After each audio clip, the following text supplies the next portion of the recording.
Hey, and we're back. This time I have a little helper with me today. This is little Charlie. She's kind of halfway sleeping, but she always needs to be held. She's kind of a little diva that way. But here we go. So to find Google SketchUp for Chrome, you're gonna come here to your app, the app grid. Come down to the very bottom, and it's gonna say at the very bottom it will say Google more from G Suite Marketplace. You're going to come here when this loads, when that comes up. On the side here, it's going to give you an option for education. You could just type it in the search bar if you search Google SketchUp. You're not going to use any spaces, but if I click on education over here, it's going to change it and bring my education apps up. And here it is right here, SketchUp for schools. This is going to allow, using SketchUp for schools, to be able to do the exact same program as you would if you were to download an actual SketchUp program that would be downloaded to your site, but it makes it so you can use that. So I will open that up. When you have it installed, you're going to come down to your apps and it will be right here. And this is what it looks like when you open it up.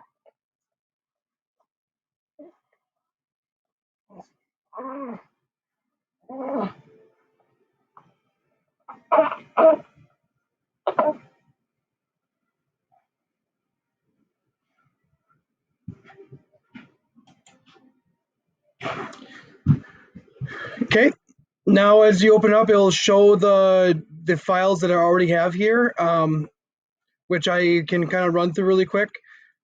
This file that's going to be opening is a design that I made back in 2010 with leftover materials from a donation that I had.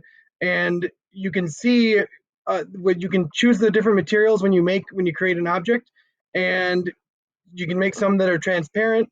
Right now I'm just zooming in and out with my mouse to zoom in and zoom out. You scroll down with your finger like that zooms out. To zoom in, you just roll up with your finger like that. To orbit, they call this orbiting. When you orbit, you hold down on the roller. You hold down on the roller like this, and you can orbit like that. You can also orbit and then right click, and you can do something called pan. And pan just moves the picture to the side just like that. And you hit exit like that so you can get back into it. But this is a pretty sweet thing. I'm going to show you some other ones that I've made. That was one that I did about 10 years ago already. It's hard to believe it's 10 years ago now, but I don't know what it's doing right now.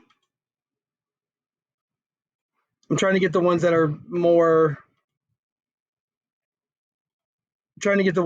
more complex, so you can see just how complex you can make it.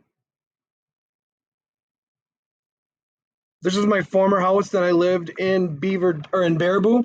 The original house was a log cabin, and it was built over 100 years ago, and I was going to be putting a deck on there.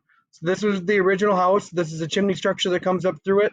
There was a deck down below that had a fire pit in the middle. That's what that represents.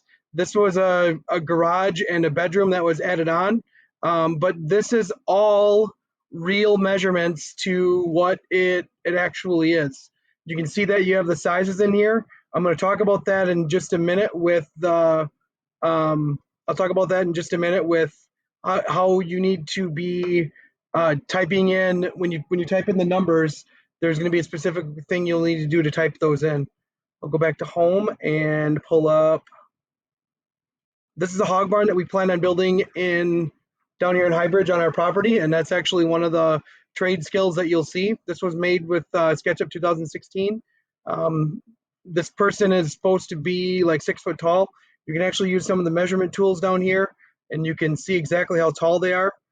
This says that this person is 5'4", so you can use that as a reference. But we're going to go through some of the controls a little bit here on the next video, but these are just some of the projects that I've created. Kind of a cool thing.